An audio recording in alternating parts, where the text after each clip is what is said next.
What's up, everybody? Welcome on into the Slate. It is a Thursday sports edition. What that means is we will talk multiple sports. It's really pretty basic. We'll do a little NBA later. It's a light slate. Maybe we'll mix in some NHL. We'll see. We'll see what time there is, obviously, to fit it all in. Happy New Year, by the way. I know it feels a little late to be saying that here on January 5th, but I haven't seen you since Garion. So Garion Thorne, Adam Kaufman, it's good to have you here with us and good to have all of you out there watching with us as well. What's up, man? You're not going to mention the picture of Jeff, which I just looked down at my screen and I saw that. Is he here, or are we just showing that? No, we're waiting for his arrival, and I personally love it. No, you know what it is? This is our technical director Daniel thinking outside the box. He's going, man, every time Ulrich comes into this show late, he screws up the shot. The videos start going everywhere and all wonky all over the screen. If we put in a little,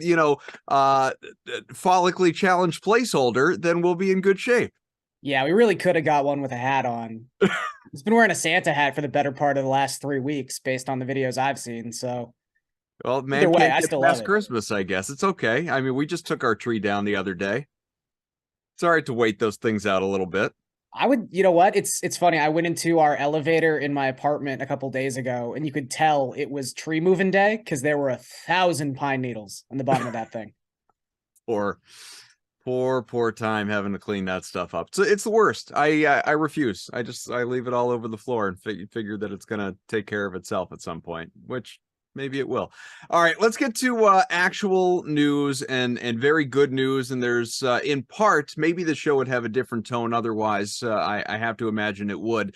But instead, we're jovial, we're happy, we're in good spirits in large part because the entire sports world, certainly the NFL community, is feeling a little bit better today. Damar Hamlin, who, of course, as everybody knows by now, suffered cardiac arrest on the field during the Bills-Bengals game just days ago, and there were a lot of questions, very reasonably, medically, as to whether he was going to be able to make it through that. And fortunately, the latest reports from the Bills, from Damar Hamlin's family, is that he is neurologically intact. He is alert. He is communicating through writing. In fact, as I'm sure people have seen on social media, the very first thing that Damar Hamlin, right out of a movie, Garion, or a TV show, asked, and I was thinking to myself about this earlier today. I was like, man, I want, like, if and when he wakes up, I wonder, how close to the first thing he's going to ask is going to be, did we win the game? Well, sure enough, right there on paper, did we win the game? And the doctors told him, you did. You won the game of life. So that's where I would have differed, because I wouldn't have had something so quick and like you said, like straight out of a movie, ready to answer that question. So kudos to that doctor. I probably would have been like, that's the thing, man. Like, they don't actually know who won the game. It's really messing with the seeding. They're still trying to figure all that out. So we'll get back to you when we know, but great question. Yeah, let me get the commission on the phone and break all this down for you. You got to vote? Do you want to add an 8th playoff team?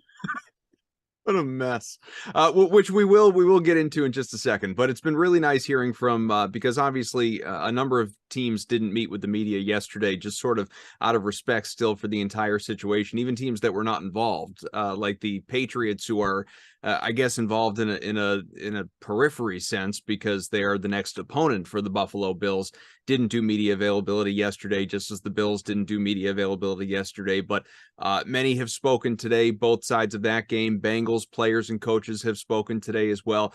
T. Higgins, I think this is worth mentioning. Of course, he was on the receiving end of that tackle from Damar Hamlin. And, there were some people out there, Bart Scott comes to mind, that were all ready to blame T. Higgins for a completely incidental thing. Completely incidental. I mean, there is no blame in this situation at all. But T. Higgins was asked about that, and how he feels about Damar Hamlin's family coming out and saying that, look, I mean, it's tragic this happened, but we don't blame him for that. And he said that made him feel good, obviously, to just have that not even be a talking point anymore. So we are heading, Gary, and I guess the easiest way to put it, we're hopefully heading to a very good place where, and too early to tell, but hopefully Damar Hamlin makes a full recovery, regardless of what his football future looks like. Hopefully he makes a full recovery personally and individually. And in just a matter of a few days, couple of days actually, with Saturday games, it'll be back to NFL. No, definitely. And it's just amazing to hear this news today. It really is like a cloud is lifted. I know a lot of the quotes we're getting out of locker rooms throughout today, particularly Buffalo and Cincinnati, is just a sense of, overwhelming joy, overwhelming relief. It really wouldn't have just felt right to start talking about these games and really worrying about this kind of stuff this weekend if we didn't start hearing some positive news. And yeah, it's just amazing to hear. Honestly, it's the best news we could have gotten today. So all of that in mind, the show does go on, both this show and the NFL show, and so there are no definitive reports out yet from the league or from the Schefters and Rappaports and prime national insiders of the world, but there are some details on social media that have started to trickle out that would indicate anyway, and I don't think this would surprise anybody, that Bengals-Bills game will not be resumed, that it's not going to be finished. And I just think to do so, I understand the reasons to do it, but to do it at this point in the year when obviously you are in the situation you're in, there are no bye weeks, you're butting up against the end of the regular season, we've got just the 1 week left. It's messy, is the fact. You have to push back the whole start of the postseason for a week, eliminate that Super Bowl bye week, or even push back the Super Bowl a week, which would never happen. So you'd be getting rid of that middle week there between the conference championship games and ultimately that championship game for the sake of one game and standings that, the biggest thing after this coming weekend, week 18, might just be, all right, are the Bills and Bengals the 2 seed or the 3 seed? Like the number 1 seed in the bye week may not even be at play so long as Kansas City goes out and takes care of its job against Jarrett Stidham in Las Vegas. So again, not surprising that game won't be finished, provided that is the official announcement. So it then becomes a question of, how do you handle this? Is there going to be a no contest? Is there going to be a tie? Are they going to go by winning percentage? I saw something on Twitter earlier about, well, they could play at a neutral site. Indianapolis has been floated for the AFC Championship game. What have you read, and what do you think makes the most sense to this point? Yeah, I mean, it seems like, as you said, we haven't gotten definitive word about any decision, but even Adam Schefter speaking around lunchtime today sort of made the point that it seems like things are trending in the direction that this game will not be resumed, that there just won't be a result.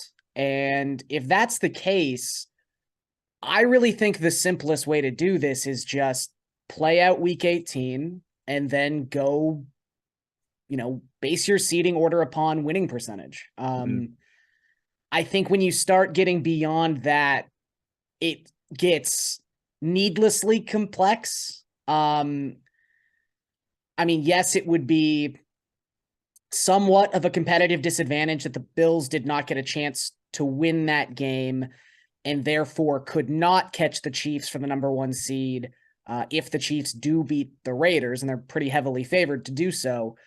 But given all the circumstances you laid out, I think that's a lot more neat and tidy than, creating a system where, you possibly give the 1 seed and the 2 seed the choice of a bye week or home field advantage in the AFC Championship game, or you move the AFC Championship game to a neutral site.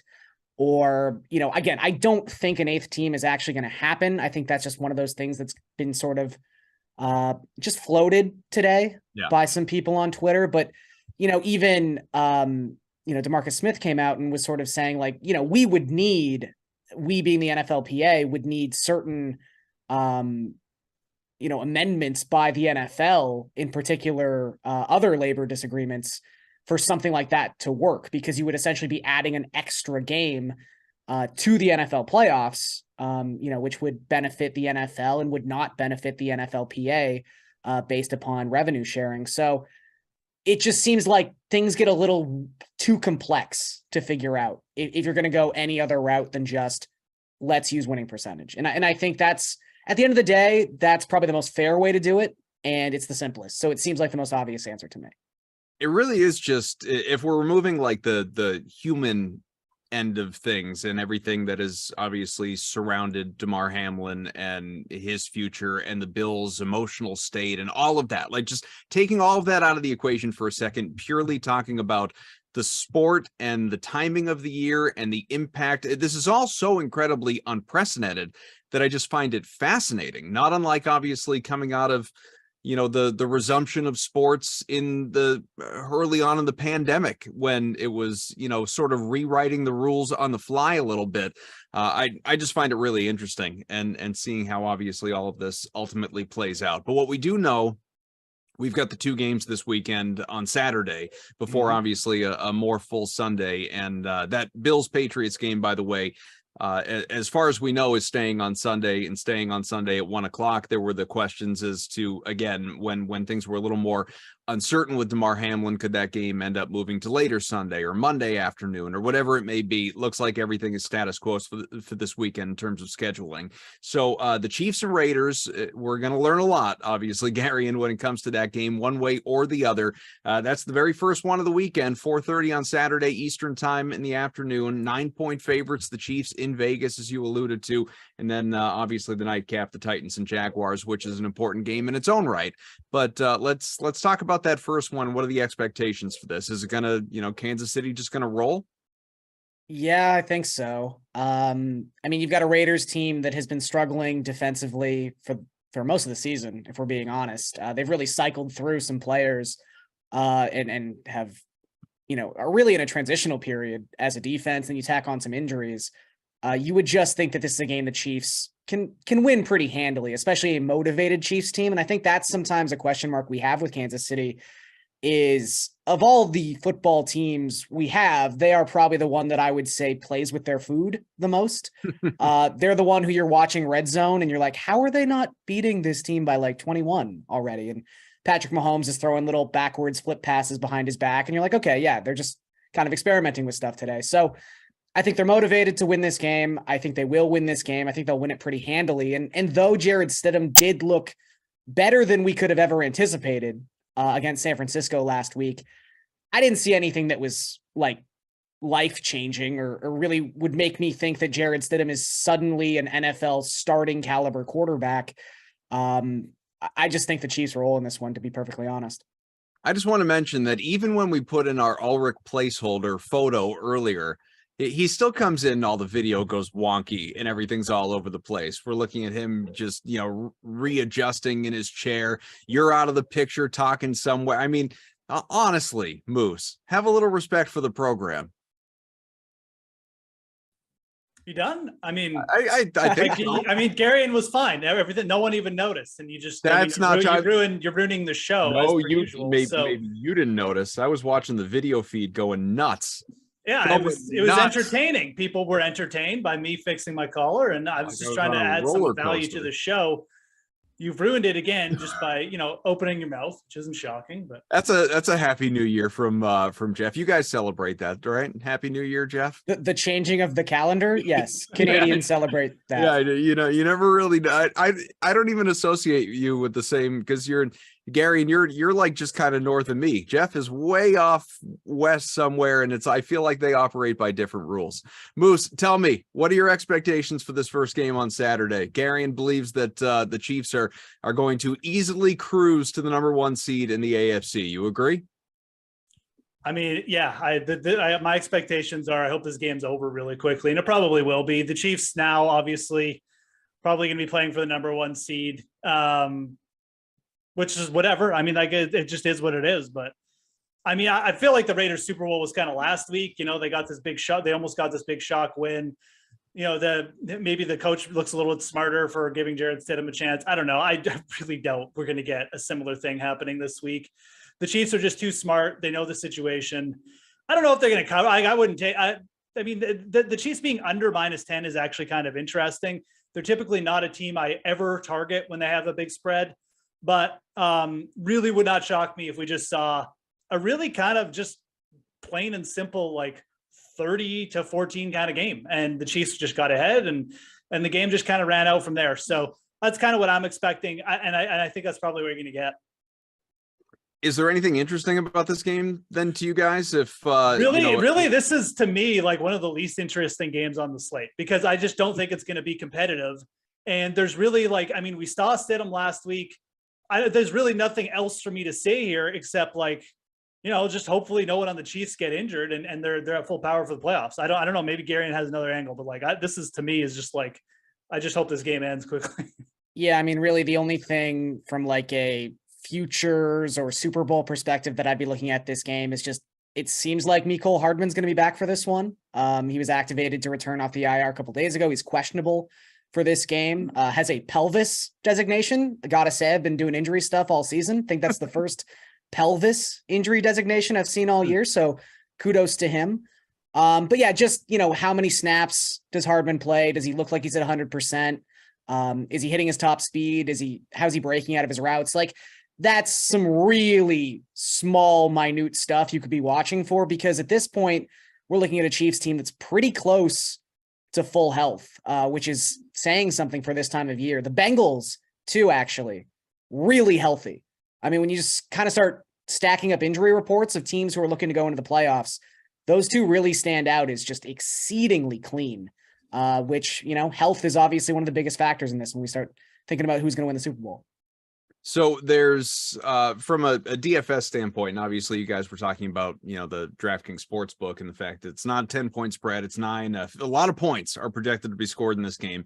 52 is the line right now with the Chiefs, again, obviously heavily favored. But taking a look at the $1.5 million Saturday special, $500,000 going to first, just the 2 games. And because it is just the 2 games and obviously factoring in pricing as well, I'm looking at this and optimal lineups and projections and all of that stuff, and people use different sites, but I mean, there are Chief stacks, and then there's straight up making a Chiefs lineup, guys. The optimal lineup that I'm looking at right now, I can't read it off, but it's like 70% Chiefs. Does that make sense to you based on some of the early builds that you have considered or some of the pricing that's available, or is there someone from a different game or obviously the other side of that game, Gary, and that you say, now wait a minute, slow down, this is somebody I think is going to be really good on Saturday?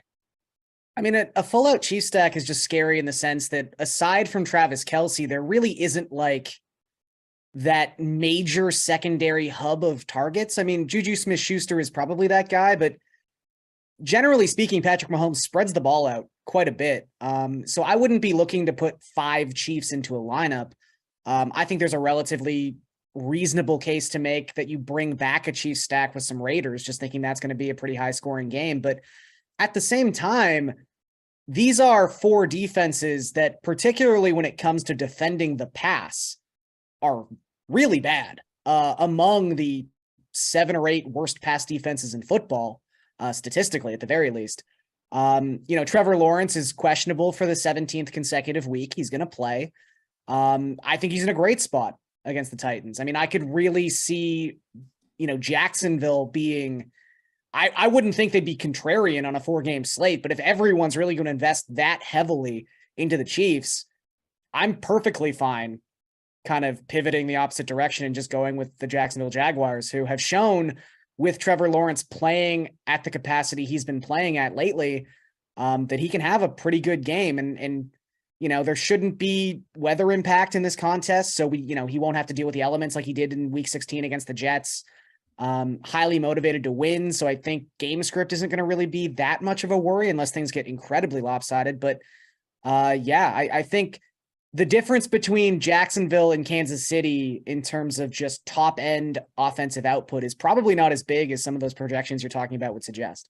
Well, and I guess when you look at ownership, that's sort of how you differentiate yourself ultimately, right? Because Mahomes is projected to be owned in almost 50% of lineups. Travis Kelce around 60%. Juju is over 40%. Isaiah Pacheco and Marquez Valdez-Scantling are between 30 and 35% or so. So if you want to look elsewhere, like obviously at Trevor Lawrence, he's projected to be in about a quarter of lineups based on where things are at right now. But it's particularly that 2-person stack, like we were talking about, like Mahomes, Kelsey, like their ownership together is almost where you start to try to pivot off of, because a majority of the lineups aren't just going to have one or the other. They're going to have both. And there's, again, Trevor Lawrence and Evan Ingram are such an obvious way to pivot off of that. And you're really not, look, again, obviously you're giving up something when you're not using the best quarterback and best tight end in football, but Evan Ingram's been amazing the last month and a half. So is Trevor Lawrence. So again, that particular 2-person stack is just going to be the nuts in this entire slate. I would say 50 to 55% of lineups are going to start that way. So you really just have to accept that when you start building yours. Yeah, and ultimately you're saving money to work in a Derrick Henry, let's say, something like that. Travis Etienne, Moose, is looking at right around 50% ownership as well for Saturday. So what's your view in terms of building out a lineup? So if you're going to fade, like Garion said, was obviously going to be the top stack in Kelsey and Mahomes, you need to think about where the touchdowns are going to come for Kansas City. I think Jerick McKinnon is probably the dude I would slot in and then, pivot off of, obviously, you put in your other stack. I think Lawrence and Evan Ingram, Lawrence, maybe Ingram and Zay Jones, throwing them in there as well, going with the triple stack is perfectly fine. You can even think about using the KC defense with McKinnon as well. Sure. I mean, look, it's Jared Stidham. Great. He looked like Joe Montana last week. Certainly could throw a pick six or something here. Turning back into the pumpkin that he probably is. So there's ways about it, but just obviously if you're gonna go off that, then just think about how Kansas City would go about scoring. I think McKinnon's a great play next week. He has been heavily involved in the pass game. Pacheco gets his carries, but really not that effective in the goal line. Kansas City throws the ball more than any other team in the red zone. I think he's a great play. I think McKinnon could easily have another multi-touchdown day. You take a look at Marquez Valdes-Scantling as a one-off. He had some deep shots last week there. We really actually weren't his fault for once. It's Mahomes overthrowing or underthrowing him. So that's another way to go about it. But if you're pivoting, I mean, I guess you could think about going the Stidham route, but really it's Trevor Lawrence and how you want to get in there. I do think that Tennessee-Jacksonville game is going to be close. I think that, if I was picking a team to cover, it would be Tennessee. I think that you make it a scenario where Trevor Lawrence has to win the game. And that's good for fantasy because he's going to be thrown into the game. It's not going to be like the last couple of weeks where he didn't have to do anything. And he's going to have to use his targets, and he's going to have to, potentially put up 25 DraftKings points to get it done. So Jack's favored by 6.5. The over-under is much lower, 40. So not a lot of offense projected in that game right now. But Garion, what's your view of this one? I'll echo Jeff here. It just seems really high. It seems like, and look, I don't want to be the person who says you can't use recency bias when making picks. I think you have to look at how a team has fared and what their recent track record is and sort of what their form is coming into a game. But for all the good Jacksonville has done and for all the bad Tennessee has looked the last 6-7 weeks, I mean, to me, this is like a 3.5-4 point game. I'd probably just take the points here. I think Jacksonville probably wins, but just seems like too much. Too many. I asked this question of someone, I can't remember who I asked it to, but is there really that big a difference between Tannehill and Josh Dobbs? I don't know if there is really. I mean, we don't know enough about Josh Dobbs maybe to make Tannehill might have longer arms to get, so when he's handing it to Derrick Henry, it gets there slightly faster. But aside from that, Dobbs may even give the Titans a little bit of an advantage in a one-game scenario. There's no game tape on him. People don't even know. I didn't even know he's in the league until 2 weeks ago. So I don't think the Jaguars were thinking about Josh Dobbs until a week ago either. It's a scenario where I think Mike Vrabel, a coach like that, knows that too. I think it's actually a bit of a boost for Tennessee. They did get Robert Woods going, but Garion mentioned the Jacksonville secondary. It's kind of a good sign there for Tennessee. Again, I'm still going to say that Jacksonville wins this game because I'm going to give a lot of respect to Doug Peterson and the way Trevor Lawrence has been playing. But yeah, I expect this to be close. And I think Garion's right saying, this feels way more like a 3.5 point game than a 6.5 point game. All right. So what I'm hearing, and I agree with you both, is chalk on Saturday. What are the expectations on Sunday here, Gary? And is there a we won't go game by game. We don't have time for that. But just in, because we spent so much time off the top of the show talking about the Buffalo Bills and this game with the Patriots, which is important for both these teams for seeding sake for the Bills potentially. Obviously, it's winning in for the playoffs for the Patriots. Otherwise, they'll rely on other teams to try and get in, but that would be an uphill climb. So what do we think of this game here? Bills favored by 7 at home. Yeah, I mean, I think you could definitely see some line movement here, depending on the result of Saturday's game with the Chiefs and the Raiders. And, if it doesn't move, I think that's a pretty good indication that the Bills are just going to be the Bills. And, we have a bit of track record here. Buffalo's been so good the last couple seasons. They've played their hand. They've showed their hand a little bit of what they're going to do in these situations. 2 years back, Miami had a chance to win and get in, playing Buffalo week 17, I think, still at the time. And Josh Allen started that game and played a half. I do think with the sort of just weird circumstances of the last 2 weeks for Buffalo, I mean, you already have coaches talking a lot in these sort of, well, the game doesn't mean anything to us situations that, the worry of building up rust. And, Buffalo didn't really get to play a game last week. I think they're probably going to play their starters regardless of what happens here. Some guys have already kind of come out and talked about how it's sort of a win-one for Hamlin. It's what he'd want us to do sort of situation. Like, I think they're going to play. And I think if they play, they win.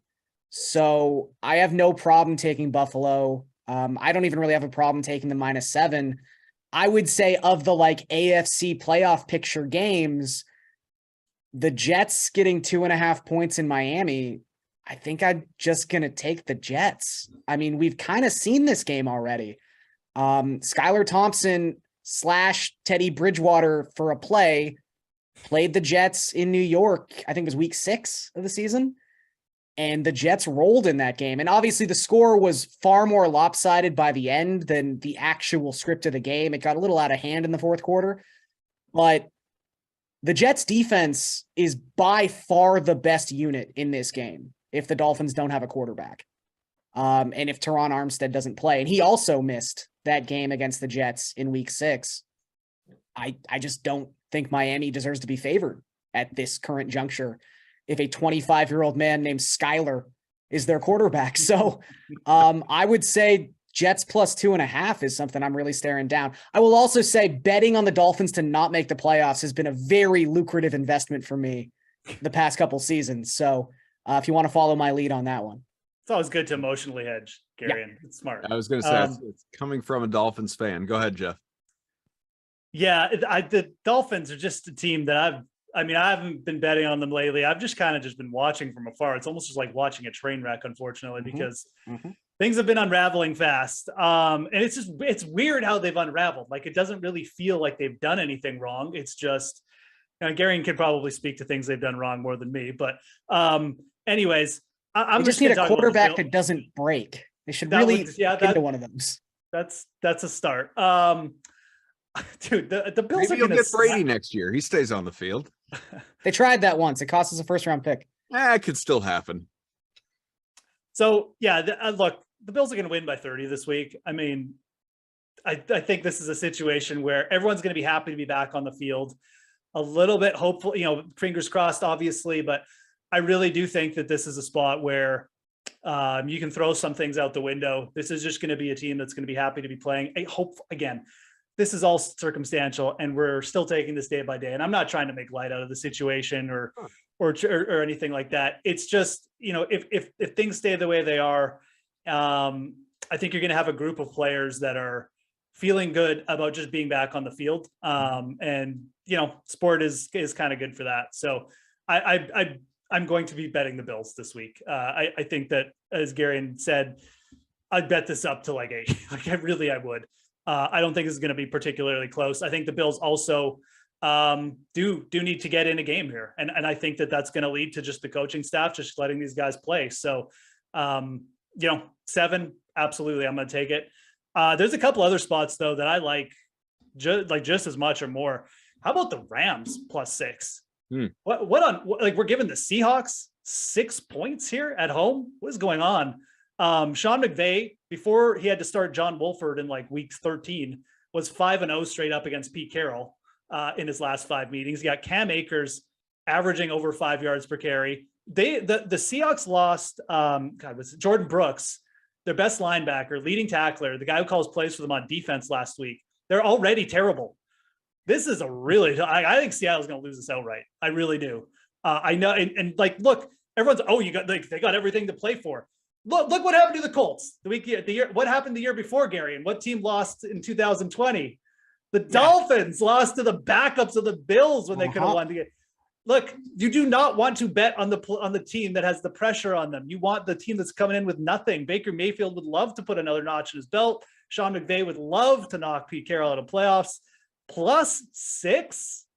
Give me a break. Way too many points, man. In the interest of time, let's do a little bit of NBA and NHL just to pay off this whole Thursday sports show thing that we have here with the slate. And I believe we will be followed by Madden simulations as well, given that it is a Thursday, but there is no Thursday night football, obviously. No, I guess I'm told otherwise. No Madden sims, just nothing to do with your Thursday night. Sorry. Luka Doncic and Nikola Jokic are both in really solid spots. Obviously, a couple of MVP candidates. In fact, you have MVP candidates going head-to-head with Dallas and the struggling but still NBA leading Celtics. Jason Tatum on the other side of that game. Jokic will have the Clippers. And so, again, prime spots for those two guys. Other stars available to you beyond Tatum, Jaylen Brown, Paul George, Ja Morant, Kawhi Leonard. List goes on from there, but those are, your prime guys. Gary, and what stands out to you most, whether it's on the DraftKings Sportsbook with the little 4-gamer that we've got, or obviously DFS-wise? Yeah, I would just say for this slate, it's very rare that it happens in the NBA, but and fingers crossed, it's only 6 o'clock. Like, a lot could change, but there really isn't that big piece of injury news that's sort of opening up a ton of value. That could happen with Paul George. He's questionable. Generally speaking, the Clippers more inclined to give their players rest. In a situation where it's a 50-50 call. We saw Kawhi sit out Monday. He's back tonight. But yeah, it's not a slate where there's just so much value opened up because of big name injuries.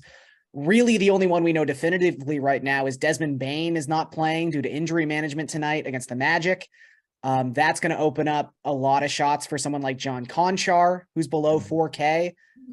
I think it's perfectly fine if you want to use Konchar. The last time Bane didn't play, he started. He scored over 30 DraftKings points.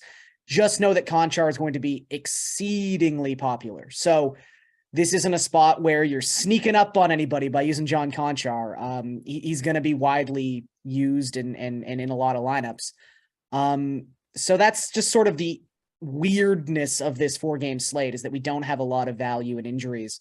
On the sportsbook, going back to that Denver Clippers game, I do like the Nuggets tonight. Last time I saw them, they were 6-point favorites. I think that's up from 5.5 this morning. Still willing to bet it at 6. Yeah, the Nuggets, this has been their calling card for decades now, but they are ridiculously good at home. They are 14-3 at home this season. They have the 3rd best net rating in basketball when playing at home. They're outscoring opponents by 9.2 points per 100 possessions. Like I said, we don't know the status of Paul George, and generally speaking, if that's the case, I lean towards the player being out if they happen to play for the Los Angeles Clippers. So if George is out, I think this line moves, obviously. So you could still get some value here at 6. I just think a healthy Nuggets team at home with Jokic playing the way he's played the last month and a half, really hard to go against them. You've got, Gary alluded to this, but it's, it's not just Konchar. You got value all over the place in that Memphis game when it comes to DFS. Steven Adams, who was already in a good spot. Tyus Jones is going to be popular tonight. Aldama is going to garner some decent attention as well, I would suspect. So just something to consider, obviously, when you're looking at it. And hopefully we get a good game, in particular out of the Celtics and Mavs being nationally televised, and obviously some good talent on both sides. Oh, you didn't enjoy the Bucks Raptors nationally televised barn burner last night? I did. The end of it was great. The first 47 minutes, not so much. Yeah, I didn't. Yeah, I mean, there was some excitement there down the pike with some of those games. That one was weird in particular, by the way. We don't have a lot of time to break it down, but what a strange game it was like 29 total points in the first quarter. It was 13-12 after the first quarter. Yeah, we can talk hockey now. Yeah, and then the your guys coming back from down 25 or 21, 3 minutes left. All right, yeah, let's mix in a little hockey here for Moose, near and dear to his heart. Again, a lot of star power available on a larger slate tonight, whether it's Nate McKinnon, Austin Matthews, Alex Ovechkin, David Pastrnak, Connor McDavid, your guy. So where are you starting if you're building out a lineup, and also obviously sportsbook thoughts as well? I'm just going to give you sportsbook thoughts because I haven't looked at the DFS side at all. Fair. Yeah, so there's definitely a lot of things. Some spots. We had 10 games, obviously. The over in the Colorado Canucks game looks pretty solid, even plus money. Two teams just been struggling in net. I think Alex Georgiev has been playing he's just tired. I mean, the Colorado Avalanche just look tired. The Canucks just stink. So expecting some goals there. I actually like the Kings tonight at home on the money line against the Bruins. They played them really tough in Boston, won a shootout match there. I just like the way they set up against Boston. They're a speedy team. They forecheck really well. They got a solid defense. I think it's going to be a close game. Plus 140, absolutely, I think is worth taking. I got a little money line parlay that I put up on DraftKings Sportsbook as well, or on the draft DKNation.DraftKings.com on the playbook. I was going to say the Maple Leafs at home minus 230, and then combine them with the Devils at home minus 190. Devils look way better last game. The Blues are out there for top two forwards. Love that setup. And then the Kraken flying cross country, probably going to be starting Philip Grubauer. The Maple Leafs lost the last game, but they're flying all over the ice. They scored like 5 goals in like 2 periods. They're probably going to put up another 5 goals tonight. So you combine those two, you get really nice odds. Those are kind of the main bets I'm looking at. The Oilers actually, the Oilers allowed like 4 goals in a period. They're going to bounce back tonight at home, I think. I don't hate them for a puck line bet. That's probably like the least favorite of all the bets I've made, but Oilers minus 1.5 on the puck line, plus 155. Yeah, I don't mind that at all tonight either. Guys, just good to see you again in the new year. Feels like it had been too long. I mean, I wish I could say the same about you. I'm glad to see you again, but yeah. Moose, there's going to be a new Dracula movie with Nick Cage. See that trailer released today? I did not. Nick Cage. Yeah, exciting stuff. And he played Dracula before. He feels like a role he's maybe just been living up to, like working towards his entire life. Didn't he play a vampire? I don't know if it was Dracula. So he was in a vampire movie, but I think he was on the other side. Like, I think, it was like he was, when he still had a piece of his sanity left. He was No, he is full on Dracula at this point, and I would encourage everyone to go out and watch the trailer because it's amazing.